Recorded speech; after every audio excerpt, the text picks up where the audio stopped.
Chapter 46. Mantares' Surrender. A few hours later, the Eternal Legion had arrived in front of Mantares, which had already closed the gates to the city in preparation for the battle. Garrisoning the city was no more than 5,000 slave soldiers mixed with some of the Master's elite soldiers to keep the slaves in line. On top of the wall, looking down on the Eternal Legion, Commander Tycherio, the one in command of the entire garrison force, wasn't shocked at all seeing the enemy army already surrounding the city. He heard the stories from the passing merchants about how advanced the Imperials were and how powerful their military was. Then you add the stories about how they possessed dragons and other flying creatures, and one had to think to themselves, how can we win against that? As he looked over the massive Imperial Legion, he gestured for another soldier to approach. Go inform the masters that the Imperial army is here, he ordered. The soldier quickly descended from the walls, disappearing into the crowded city. Turning his gaze back to the Imperial forces, Tycherio took a deep breath, preparing himself for what lay ahead. He had no illusions about their situation. They were certainly outmatched and outnumbered. If he wasn't a commander, then he would have certainly fled in this situation. He wasn't born in any of the cities of Slaver's Bay. Instead, he was born in the Far East, in Qarth. Now, how did he end up in Slaver's Bay? Well, he had crossed the wrong person back in Qarth. As a young and ambitious man, he'd made alliances with powerful women from Zaro Zoan Daxos' household to Koja Mo, the head of one of Qarth's powerful merchant families. From these alliances, Tycherio had gained incredible influence and power. Too much, perhaps, for his own good. Eventually, Tycherio's ambition had led him to attempt a plot against one of the 13, the ruling class in Qarth. The plan was uncovered, however, and Tycherio was seized and sold as a slave to a master in Slaver's Bay. His gift for strategy and his ruthlessness caught the eye of his master, who used him to command his personal guard until a few months ago when he was appointed as a commander due to the current war that was going on. That's how he ended up in his current situation. Leaving the past behind, he took one last look at the Imperial forces before he himself got down from the wall. The city was buzzing with activity as slaves and soldiers hurried to prepare for an onslaught. They knew they couldn't win. Tycherio had begun issuing orders to prepare for an unwinnable battle. As he was doing this, he saw a massive shadow pass by him, causing him to look up and see the cause of the shadow. Flying above the city as a form of fear tactic was Nyxera, who caused some soldiers to start panicking seeing such a massive creature flying over the city. Of course, everybody heard that the Imperials had dragons. No one truly believed it until they saw it with their own eyes. And now that they have, fighting against something that can just bypass their defenses was useless. Outside the walls, Maximus stood at the front of his legion as they were lined up in front of the city ready to take it over. But they had just won a victory a few hours ago and had to march another 12 hours to reach the city.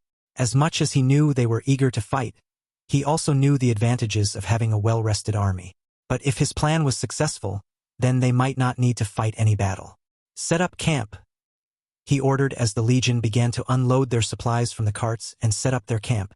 Appearing next to him was a Shadowhand agent who was tasked with infiltrating the city, killing the masters, and throwing the defenders into chaos.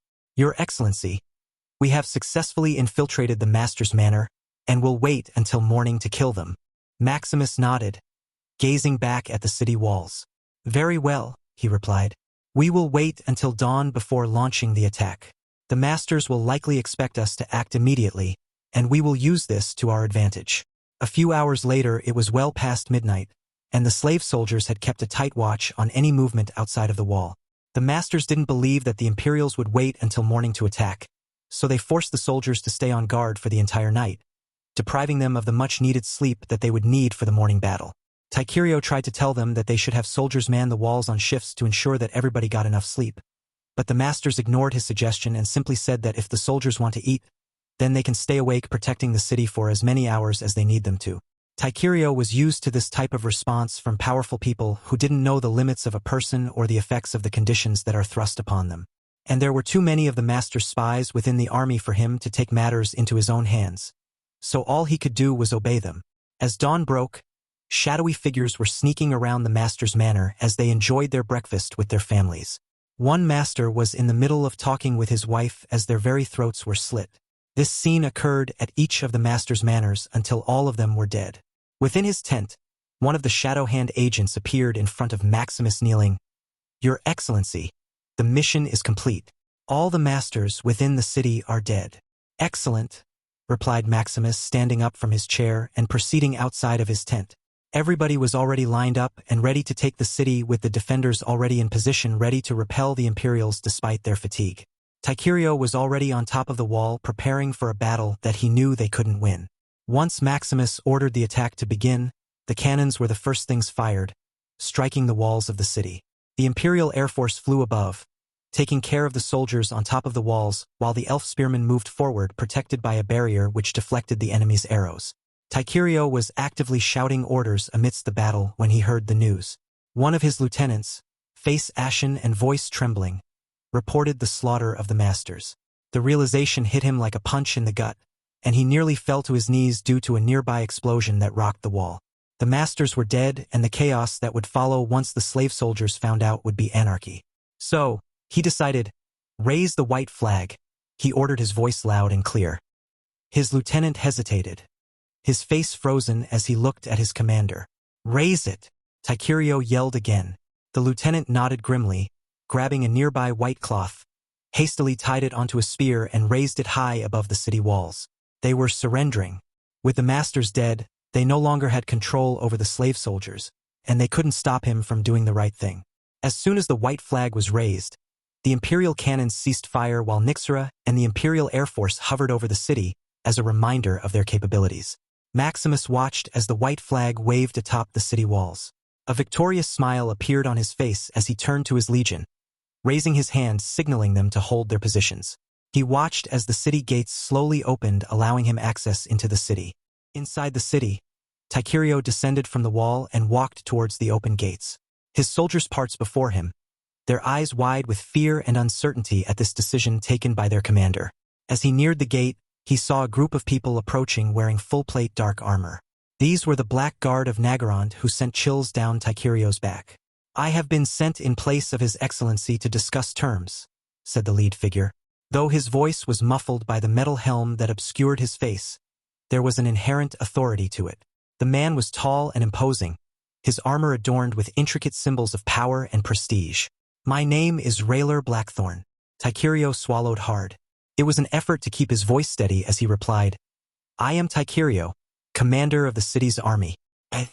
We surrender. Raylar nodded as he knew that they stood no chance if they continued to resist, and with the masters dead, there was nothing forcing them to fight. Very well then, His Excellency will offer mercy to every soldier and civilian within the city, except for slavers. Anybody considered a slave will be put to death no matter their excuse, and all slaves will become free henceforth. Do we have terms? While it sounded like a question, Tycherio knew that it was more of an order, and he was in no way going to refuse this offer for him and the other slave soldiers to live another day. Yes, we have terms. Though as he said this, some lieutenants who were not slaves and loyal to the masters had walked out of the gates behind Tycherio, screaming and shouting. Hey, what the hell are you doing? Shouted the first one. Negotiating our surrender, Tycherio replied, loud enough for all present to hear. You're betraying the masters, screamed another lieutenant, his voice filled with disbelief and indignity. The masters are already dead, Tycherio stated coldly, shooting the man a hard glare. Or have you not heard? As of now, I am in command. Anyone who opposes it can step forward now. We don't take orders from a mere slave, one lieutenant exclaimed, his voice desperate. We are the freemen, and you are the slave, so you will follow our orders. Raylar chuckled under his helm. Well then, lads, he said sarcastically. Looks like you've got three choices. Join your dead masters, become the slaves you scorned, or accept this deal. Remember, he pointed at the Imperial troop formation behind him. We have cannons ready to fire any time. Seeing the massive army behind Raylar, the protesting lieutenants' faces paled at the sight of the Imperial army. Their gazes looked over the massive formation of soldiers, then up in the sky at the strange flying creatures which started to get rowdy because they couldn't feast on their prey below. There was nothing they could do but to surrender. They weren't masters anyway, so they could still live on. But who knows what their future held. With that out of the way, the Eternal Legion marched into the city and started to secure all the former masters' possessions, arrest the remaining soldiers, and start integrating the city under Imperial rule. Maximus had his army rest for a few days before they set off to attack Tolos. Alexander would lead the army to take Tolos, while Maximus would head to the Imperial fleet to help them in attacking Illyria, which was situated on an island off the coast of Tolos. Chapter 47. An End to the Conflict. On top of Nyxera, Maximus was flying over the city of Illyria alongside Merlin, who was flying on top of her black wing, which she named Shadowflame. She was at first given a griffin, but she preferred the wild nature of the black wings, so she was given one which she managed to tame with her magic.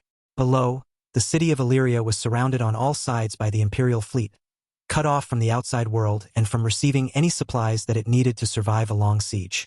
The defenders of the city, which numbered 10,000, hadn't heard about what happened to Mantares, yet which was advantageous to Maximus's plans. Illyria, which is known for its impressive naval power because it was located on an island, was now but a former shell of itself. Their fleet was destroyed alongside the rest of the Masters' Alliance fleet during their third campaign against the Imperial fleet. Now Illyria was defenseless from the sea and could only rely on the walls of their city. Within the city, the same thing that happened in Mantares was going to happen in Illyria and Tolos as well. Flying over Admiral Thorn's flagship, the Imperial Fury, Maximus jumped off of Nyxera and landed on the deck of the ship. He removed his helm as Merlin followed suit, landing Shadowflame on the deck of the ship because he was much smaller than Nyxera, who was 40 meters in length and had a wingspan of 48 meters. She would crush the flagship if she attempted to land on it. Admiral Thorn had got on one knee and put her right hand across her chest, which was a standard salute for captains and other officers of the Imperial Navy. The rest of the crew had snapped to attention, their arms at their sides and eyes staring straight forward, not directly looking at anything. "At ease," Maximus said as he walked up to Admiral Thorn. "Your Excellency, we're ready for your orders." Maximus nodded slowly, observing the way the rest of the crew relaxed slightly but still held themselves with rigid discipline. "Excellent," he replied.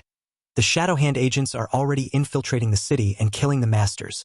Once we get word that the Masters are dead, then we can move in and force a surrender from the defending forces." "Understood, Your Excellency," Thorn replied. "I've instructed the fleet to maintain their current positions. We'll tighten the blockade and wait for your signal." Admiral Thorn began to order her ships to tighten their formation around the city, while the troop ships which transport land troops for battle got into position. While the fleet was preparing for combat, Maximus decided to take a moment and appreciate the scene before him. The sight of the Imperial fleet around Illyria's island was just a prelude to what the future held. Interrupting his admiration, a Shadowhand agent appeared next to him. "Your Excellency, the Illyrian Masters are dead. However, the commander of the defending forces have already surrendered after murdering all the Masters' officers within the army. Seems like they have come to their senses," he murmured. "Quite," Merlin stated. Seeing the white flag waved from the walls of the city, Maximus ordered the troops to take control of the city, arresting the defenders until the conflict was over. The arrested defenders were treated as Imperial prisoners of war and thrown into prison camps, which made sure they received all of their basic needs and such. Then, just like Mantares, the Imperial army moved in and started to enforce Imperial law and rules, and completely get rid of slavery while also implementing the recovery system for former slaves. At Tolos, Alexander, who was leading the Eternal Legion to take the city, had just finished conquering the city, which also surrendered after the Masters were assassinated. Now the western part of Slaver's Bay was completely under Imperial control, leaving only the major cities of Meereen, Yunkai, and Astapor standing. Unlike Illyria, Mantares, and Tolos, the major slave trading cities of Slaver's Bay had hired dozens of warlocks to protect them, making assassination impossible for the Shadowhand agents. This is where the true major battle of this conflict would take place. So, for this, Maximus together with his subordinates had created a three-pronged attack plan involving land, air, and sea. From land, the Eternal Legion would siege the walls of the cities, while from the sea, the Imperial Navy would bombard their ports and land troops. From the air, the Black Wings, Griffins, and Nyxera would raid death down on the defenders. The battle for Meereen, Yunkai, and Astapor would be the final battles of the conflict. The strategy they had devised was bold, ambitious, and ruthless. These cities were not only the heart of Slaver's Bay but also fortified bastions with an unyielding resolve to resist the Imperial advance. It was no longer just about defeating armies, it was about breaking the spirit of the enemy, and the Imperials were prepared to do so. Siege of Meereen. The Eternal Legion, in a wave of unrelenting force, began their advance toward Meereen. The city, with its imposing walls and proud history of resistance, had never faced an opponent quite like the Imperial army. As the Legion marched, the sound of drums and the rumble of cannons filled the air. On the horizon, the Imperial fleet, the greatest the world had ever seen, encircled the port. Maximus stood among his officers at the front, overlooking the massive formation. Nyxera circled above, her wings creating gusts of wind that whipped through the soldiers below. The black wings and griffins, led by Merlin, flew overhead, their presence alone striking fear into the hearts of the defenders. The shadows of their wings cast long, ominous shapes over the fields leading to the city. The first wave of cannon fire struck the city walls, causing massive explosions that echoed through the streets of Marine. The defenders, who had been preparing for a prolonged siege, were caught off guard by the intensity of the assault. The cannons hammered away at their fortifications, creating gaping holes in the once impenetrable walls. The Imperial Air Forces swooped in, unleashing fire and terror from above, while Nyxra, with her imposing size and fiery breath, scorched the battlements, sending defenders fleeing in all directions.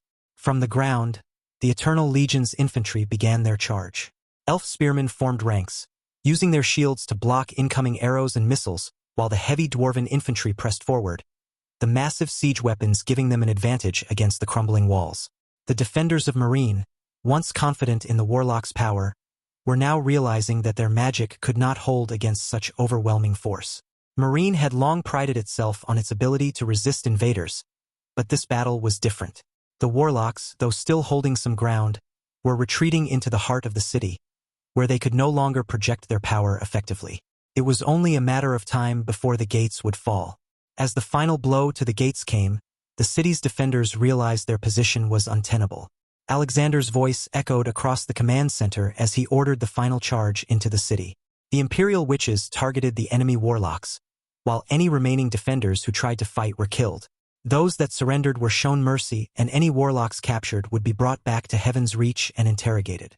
The Masters of Marine were dragged out of their palaces and publicly executed for all to see. Yunkai's last stand. 5 days later, while Marine fell, the remaining cities of Yunkai and Astapor were preparing for their own battles. The leaders of Yunkai, having seen the fall of their neighboring city, were unwilling to submit without a fight. Their warlocks, wielding dark and twisted magics, began casting powerful wards and protections, attempting to shield the city from the incoming onslaught. Merlin had cast her own magic, which quickly dismantled the shield around the city, allowing the Imperial forces to attack it. The warlocks were shocked, as never before had they encountered something like this.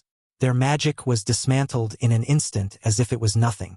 The aerial forces descended upon the city just like Marine, with Nyxra's fiery breath incinerating the walls, turning them into molten rock that poured into the streets below, causing chaos and disarray among the city's defenders. As this unfolded, the Imperial Navy moved closer to Yunkai's coast. Once in range, their cannons fired volley after volley into the city, shaking its foundation and weakening any defensive structures still standing. All defenses were assaulted simultaneously from every direction, leaving no opportunity for reorganization. From within Yunkai, desperate cries and pleas for mercy were shouted, but they went unheard as the sound of steel against steel and magic was louder. The inhabitants witnessed a fierce display of power that either sparked terror or awe, sometimes both, as Imperial soldiers swept through every alley and street. The warlocks of Yunkai, sensing defeat, attempted a last-ditch effort to cast an all-encompassing curse. But as they focused their energy, Nyxra dove from the skies, her fiery breath searing the warlocks from the air, while the Legion's forces took control of every part of the city. Their magic was powerful, but they were no match. And just as it started, within hours the battle was over, and the Masters were executed. Astapor, the final battle. Astapor, the last of the major cities of Slaver's Bay, had already begun preparing for the inevitable. The city's warlocks had gathered in the citadel, creating powerful magical defenses around the city. They would not give up easily. Maximus, standing alongside his commanders, surveyed the city one last time. The battle would be similar to Yunkai's battle. The warlocks would fight with everything they had, and they would likely use every dark magic at their disposal. But the Imperial witches and other magic forces would show these warlocks that the House of the Undying isn't as powerful as it thinks it is. "We end this here," Maximus declared. "The warlocks will be dealt with first, followed by the fall of the city. When Astapor falls, Slaver's Bay will be no more." And with that, the final battle began. The Imperial forces, after days of preparation, launched their assault. The cannons fired relentlessly, creating cracks in Astapor's towering walls. The warlocks gathered at the citadel, preparing to unleash their most powerful spells. But once again, the black wings carrying witches on their backs disrupted their focus, while Nyxra tore through the defenses. On the ground, the Legion advanced. The final stand of the Masters was a desperate one. But no matter how many spells they cast, no matter how many walls they built, the might of the Eternal Legion proved to be unstoppable. Astapor's walls crumbled. The warlocks, having spent their last strength to protect their city, fell one by one to the witches. In the end, Slaver's Bay was freed from its chains. With the fall of the last city, the Eternal Legion stood victorious. The once powerful cities of Marine, Yunkai, and Astapor were now under imperial rule, their slave markets erased from the face of the earth. The former slaves now stood as free people ready to rebuild and be reintroduced into society as free people. Maximus stood at the heart of the shattered city of Astapor, looking out over the ruins. His army, victorious and battle-worn, assembled behind him. This was the dawn of a new era, one where the shackles of slavery were broken, and the people of Slaver's Bay would finally be free. Also here the picture of Merlin. Merlin, Chapter 48. A new problem arises. Sitting within the former seat of power for the Masters of Yunkai, Maximus was surrounded by his loyal subordinates, Alexander, Admiral Thorn, Lilith, and Merlin. Your Excellency, with Slaver's Bay in our hands, we have now crippled the slave trade which has plagued Essos for centuries, and can now usher in a new era of imperial rule where the idea of slavery exists no longer. Merlin stated, her eyes shining with a renowned hope for what the future held. It is a new dawn, where the weak are no longer prey to the powerful, where every individual, no matter what their race or status may be, can live free. Indeed, replied Maximus, but our work here is far from done. We've done well to shatter the chains of physical slavery, but it'll take time to erase the marks they leave on the minds and hearts of men. Unrolling a map of Essos, Maximus leaned forward, pointing towards Lys, Mir, and Tyrosh. These are our next targets, he announced. If we want to uproot slavery entirely from this continent, these cities need to fall. The room fell quiet as the enormity of their mission sank in. To change the very foundations of a culture was no small task. Yet their resolve remained strong as they were going to complete this mission no matter the costs. Your Excellency, if we are to take control of these cities, I think that we should build more ships and bolster our navy, Admiral Thorn stated. Those 3 cities had a relatively good navy because of the constant conflicts with each other. Maximus nodded. You're right, Admiral. Begin drafting plans for expanding the fleet and send it to me so I can review it and personally approve it. Turning to Alexander, Maximus continued. I want you to set up a garrison of 5,000 soldiers in each city. Then take the remaining soldier to Volantis to start preparing to take Lys, Mir, and Tyrosh. You can command the legion yourself or put somebody else in charge. Alexander nodded, understanding his task. Merlin and Lilith, we will return to Heaven's Reach as I'm sure I have tons of work piled up in my office. Merlin and Lilith both agreed with this action since it was not required for Maximus to lead the legion from the front anymore. They had taken out the major slave trading cities to free hundreds of thousands of people from the clutches of slavery, while also sending a strong message to the rest of the world on the Imperial Union's stance on slavery. While it was imperial law already that slavery is banned and any slave brought into imperial territory will be free, not many of the free cities expected this to affect the lands outside of the Imperial Union's territory. But now, with the fall of Slaver's Bay, this original expectation was proven wrong. Once the meeting ended, Maximus walked to where Nyxra was and climbed on her back, taking flight towards the imperial capital. Lilith and Merlin followed behind with the entire Imperial Air Force, which was no longer needed in the region. During the flight, he accepted his rewards for capturing Slaver's Bay. Conquer Slaver's Bay, fulfilling your anti-slavery policy and bringing about a new era completed. Greek hero Achilles comes with his 2,500 Myrmidons and their commanders. Giants, 23 foot tall, huge humanoids that have a long lifespan. -1K Dragon Knights. Dragon Knights are unique soldiers bearing the symbol of a dragon on their armor, which was also extremely strong compared to regular armor. Because of how powerful they are, their armor can be replicated. Imperial Banner, the Imperial Banner, when carried into battle by a legion, every soldier will receive improved morale, battle instincts, increased strength, and reduce how fatal wounds are. New Empire-wide ability, resistance to corruption or mind manipulation. This new Empire-wide ability will become a natural ability for all Imperial citizens who have been conquered, born, or now live in any Imperial-owned lands. Hostile gods and other magical forces will have a hard time corrupting the minds of those with this ability. -280K system points. After receiving his rewards, he also received a new world development from the system. With the conquering of Slaver's Bay, the god R'hllor has taken a keen interest into what's happening in the world as well as other higher beings. The destruction of the Red Temple in Volantis in addition to the conquering of Slaver's Bay has made R'hllor move to intervene in Essos and place his religion as the dominant religion. In Valyria he took over the old city and began building his army to conquer Essos and the rest of the known world. 10 years from now his armies will descend from Valyria and start its advance. In order to hope to stand a chance against the power of a good, you must first ascend to the level of demigod by completing the following trials. Conquer the Flames of Eternity, a volcanic dungeon where the air burns and lava flow freely. Survive the Ocean of Despair, a boundless sea where storms rage and ancient sea monsters hunt. Navigate the Sky's Pinnacle, a floating island with ever-changing winds and lightning storms. Endure the Earth's Gauntlet, a subterranean maze filled with crushing tunnels, rock guardians, and earthquakes. You must venture these paths alone and overcome massive threats. Seeing this, Maximus had become worried for the first time since he came into this world.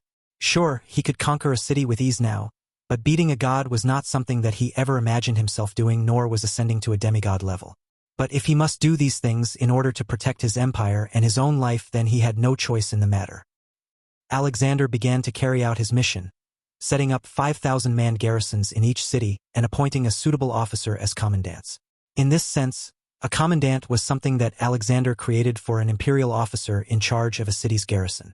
Normally, the guards of a city would be from the local population, but considering they just took over the region, it would take time to train local city guards as the protectors of the city. Admiral Thorne had left a small fleet of 20 ships to patrol the Gulf of Grief and deal with any pirates, while she herself took the rest of the fleet and returned to Volantis, where she would travel through the Rhoyne River to New Rhoyne, where her fleet's headquarters was located. While not the ideal location because they were restricted by a single river, it was their only option at the time she was appointed. She plans to have it moved to Volantis soon to have better access to the sea, but it would take time to rebuild all the naval facilities from New Rohine in Volantis. As news of the Masters Alliance collapse spread over the next few months, the free cities of Bravos and Pentos both sent a representative to Heaven's Reach to try and improve their relationship with the rising power that is the Imperial Union. In the courtyard of the Imperial Palace, Maximus stood there covered in sweat as he was having a mock battle with Merlin to see how far he had gotten with his magic. If he wanted to complete his trials, then he needed to have multiple abilities and skills that he could use. As of now, he had reached only 12% magic proficiency in a span of a few months, which was slow progress in his opinion. Despite training almost hours every day, progress was slow, which he figured may be the result of having no prior knowledge on the concepts of magic. After all, the most powerful magic user he knows have spent decades learning their magic. But he didn't have decades, he had 8 years at most to reach 100% proficiency and complete his trials, leaving him with 2 years to prepare for the invasion. Chapter 49. Back at the capital. Arriving back at Heaven's Reach after months of being away due to the war, Maximus was relieved to finally return to the comfort of his palace. It was also a sight to see the difference between Heaven's Reach and the other cities of Essos. Sure, each city had its own uniqueness and beauty, but none of that compared to Heaven's Reach, which was already heavily favored by merchants from around dozens of places. Merchants coming from across the Bone Mountain, merchants from the Seven Kingdoms, and merchants from the other free cities could be seen coming and going to the city. Most of the trade routes were through land, but a recent one had just opened up through Volantis, which would allow merchants' ships to travel along the Rhoyne River and to the port of Heaven's Reach. This would open up a new trade route for sea merchants and reinvest into the economy of Volantis, as selling slaves was no longer an option. Right now, one of the Imperial Union's main exports was food and alcohol, which brought in the most profits, while other high-quality things like perfumes, glassware, and jewelry were among the other things exported. Thanks to the modern agricultural tools and methods combined with magic, Heaven's Reach was able to produce massive amounts of food from the surrounding farmlands that were established. Farmers were mostly former slaves, as Dothraki were not too keen on working the land. So those former slaves who are now free and an imperial citizen were mainly hired as farmers. Medicinal herbs and potions were also a very popular export, as the nobles of Westeros and other wealthy people enjoyed the benefits the potions brought to their life. Landing within a clearing inside of the palace walls, which was specifically cleared for Nyxora's massive size, Maximus was greeted by Eonwy and Olorin. "Your Excellency, it's great to see you again," expressed Olorin as he bowed his head slightly. Eonwy, standing beside him, offered a warm smile. "Welcome back, Your Excellency. We trust your journey was fruitful." Nyxera laid her head on the ground while Maximus extended a rope to climb down safely.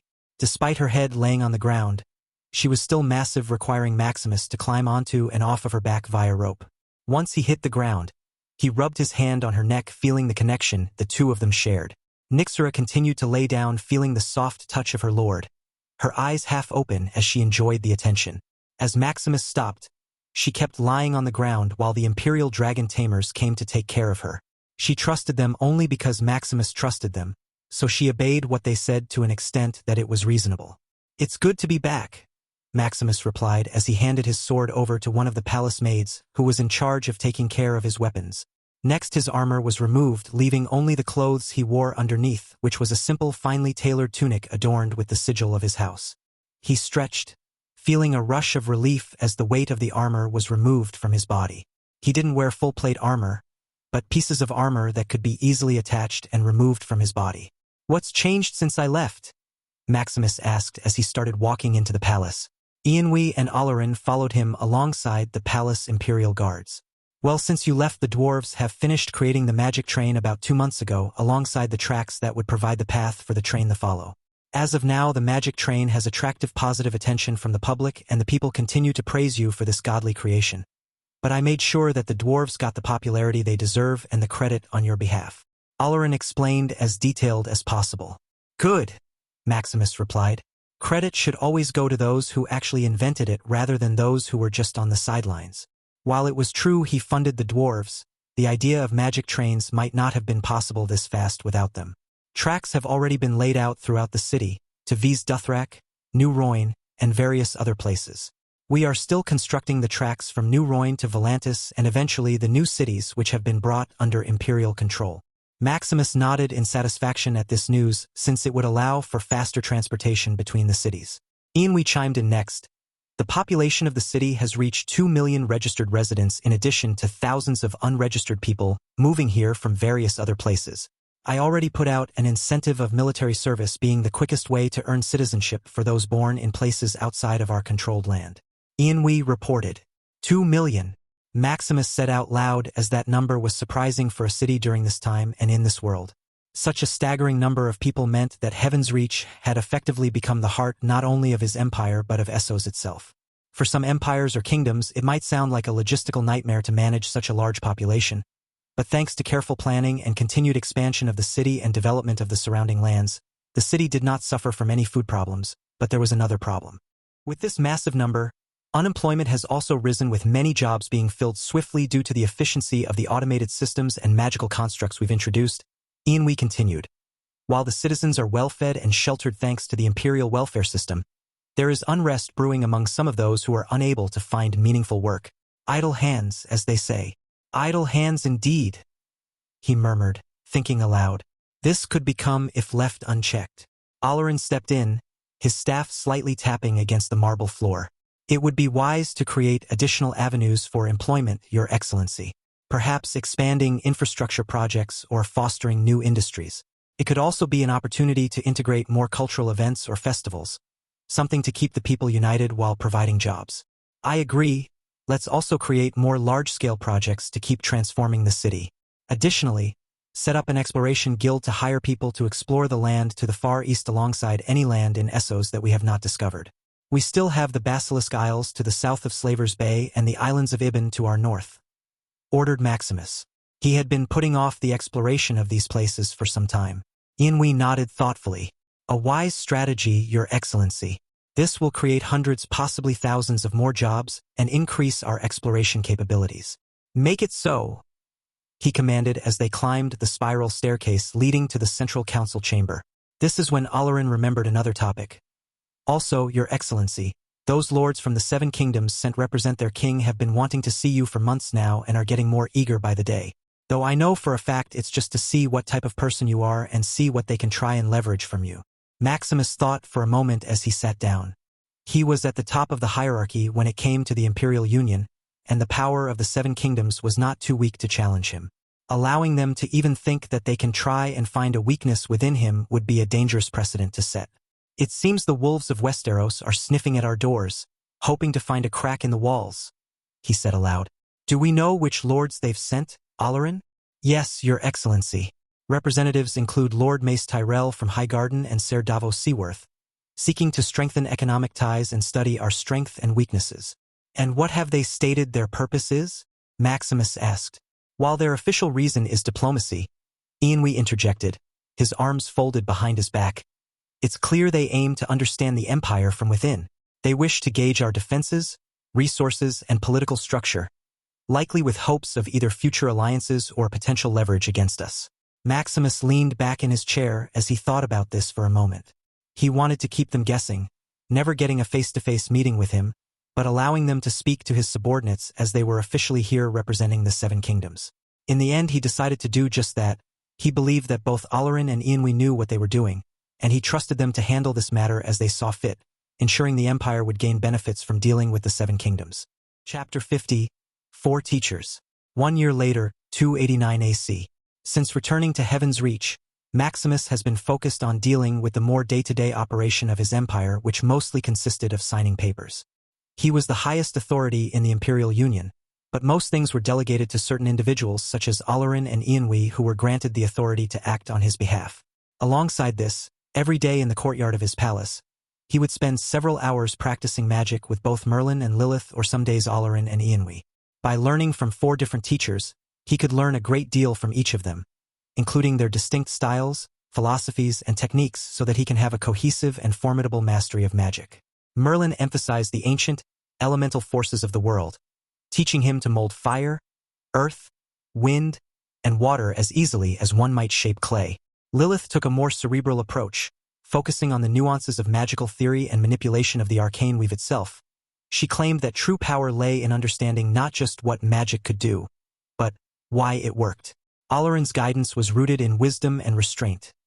His lessons often felt like philosophical debates more than spellcasting practice, yet Maximus found his mind sharper for it. And then there was Ianwe, whose martial discipline combined magic with physical prowess, a combination of swordplay and spell work that turned battle into an art form. The courtyard was filled with sounds of magic spell eruptions as Maximus pushed himself to his limits under their watchful eyes. His mind was absorbing the knowledge almost instantly. Though he was already powerful by virtue of the abilities granted to him by the system and by being an otherworlder, he knew that raw talent alone would not ensure his continued survival in this world, especially during the trials that he would need to take in order to transform into a demigod. Again! Barked Ianwe during an afternoon session in which Maximus struggled to maintain his footing. The clash of energy between his sword and Ianwe's enchanted blade sent sparks flying around them like a meteor shower. Maximus grinned through the exhaustion, wiping sweat from his forehead. "You enjoy this too much," he said, raising his blade in preparation for another attack. His muscles ached, but he had learned that Ianwe's relentless approach was what forced him to improve. Ianwe's stern expression changed into a faint smile. "Perhaps, but your enemies will not be kinder than me." Again, Maximus lunged forward, channeling magic into his blade as Ianwe parried. The wind shifted violently around them as Maximus unleashed a burst of wind magic, attempting to knock Ianwe off balance. But Ianwe was ready. He twisted his body and countered with a blow that sent Maximus stumbling back. From the edge of the courtyard, Lilith watched with a raised brow, her arms folded across her chest. "You're relying too much on brute force," she called out, her voice carrying a bit of critique. "Ianwe is testing your precision, not your power." "Noted," Maximus muttered under his breath, planting his feet firmly on the ground and taking a deep, steadying breath. He adjusted his grip on the blade, letting Lilith's words sink in. "Precision, not power. The next strike needed to be precise." Ianwe raised his blade. "Focus. A single moment of clarity can turn the tide of any battle," he said. Maximus closed his eyes for a fraction of a second, tuning out the world around him. He felt the wave of magic in the air, the energy coursing through his body. When he opened his eyes again, he knew what his next move needed to be. He surged forward, this time with measured steps.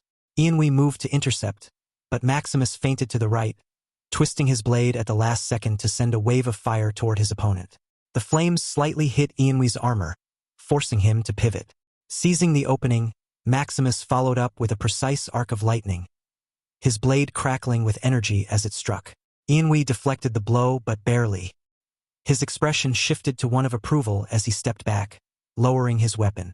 "Better," You're learning to think beyond the immediate attack, he said, nodding. But remember, precision isn't just about the strike. It's about timing. You'll need both to give you a greater chance in your trials. Maximus straightened, breathing heavily. Noted. Again. Before Ianwi could respond, Merlin clapped her hands from across the courtyard. Enough sparring for today. It would be terrible for the Emperor to end up burnt and half dead, she said jokingly. Besides, Lilith has been glaring at you like she's about to unleash an hour-long lecture on magical finesse. Lilith smirked, her crimson eyes gleaming as she stepped forward. Perhaps I will. If you insist on exhausting yourself, the least you could do is make it worthwhile. Maximus groaned but didn't argue. He knew better than to challenge Lilith when she was in one of her teaching moods. He was the one who ordered them to speak with him freely when they weren't in an official setting, while it took a few months for it eventually become normal to them. Fine. But don't expect me to stay awake if this turns into another philosophical debate. Everybody chuckled lightly as Maximus sheathed his sword and joined the others at the edge of the courtyard. The trials to ascend to demigodhood loomed closer with each passing day, a shadow on the horizon that he couldn't ignore. Yet, with his powerful subordinates by his side, teaching him how to fully utilize his power. As the sun dipped below the horizon, Maximus went inside to take a bath, followed by Lilith and Merlin, who used their positions as his personal aides to accompany him even in the bath. Maximus wasn't complaining. Well, who would in this situation, having on one side a goth witch and on the other side a dark-haired sorceress? He had no complaints and was actually the more aggressive one, as he often needed to unwind after training for several hours. Lilith and Merlin were glad to step up and be the ones to help him unwind. In the east, Alexander had finished his conquest of the Lys, Mir, and Tyrosh, the three cities now under the control of the Imperial Union. Now the Imperial Union controlled almost every free city except for Norvos, Pentos, Bravos, Qohor, and Lorith. Bravos and Pentos had already sent people to improve the relations between the Imperial Union and their city. As a result, trade agreements were signed allowing for an exchange of resources, in exchange for an end to slavery. Bravos was already anti-slavery, so something like this was no problem. As for Pentos, it had been recently forced to end the practice of slavery after losing their last war with Bravos. And to get around this, they created a system of indentured servitude to replace chattel slavery, which was different from slavery as one could earn their freedom. Maximus decided to overlook this since the system in which Pentos had in place benefited even those in indentured servitude and they were not treated as slaves. Trade flourished between the Imperial Union and the two free cities as they relied heavily on trade with other cities which were now a part of the Imperial Union. As for Qohor, Norvos, and Lorith, the three cities did not want to abide by Maximus's mandate of abolishing slavery. In Norvos, the bearded priests couldn't come to terms with abolishing slavery. They saw it as a prelude to allowing the Imperial Union to just throw its influence around and expect people to obey. They believed it was their religious mandate to resist the imperial influence. For now, Maximus didn't move against Norvos and just ignored the city, for now at least. Qohor and Lorith had surprisingly caved in to the pressure and agreed to Maximus's terms. This allowed trade to continue to flourish throughout all of the free cities, except for Norvos, who was cut off from any trading from the Imperial Union. The Silver Serpent Trading Company had closed up their buildings within the city and left, causing even the people to become concerned at what was going on. The bearded priests held the power now, but if they continue to ignore the people's needs, then Maximus will not have to do anything at all. Slaver's Bay has been renamed to the Bay of Horizons, representing new opportunities and a break from the dark past. This name evokes the idea of looking forward to a brighter horizon. In addition to this, Maximus created 6 new noble families from people who have proved their loyalty and dedication to him and the Imperial Union, which inspired many others to strive for such success and be granted a title of nobility. Unlike other places where nobility is usually from people of noble blood, it was different for the Imperial Union. Maximus established a clear merit-based system where people could become a noble through military service, civil service, economic contributions, and scholarly and cultural achievements. This allowed anyone who worked hard enough to be able to achieve a higher status within the Imperial Union. With the promise of nobility tied to accomplishments, people are incentivized to work harder and contribute to the empire's prosperity, fostering a culture of ambition and innovation.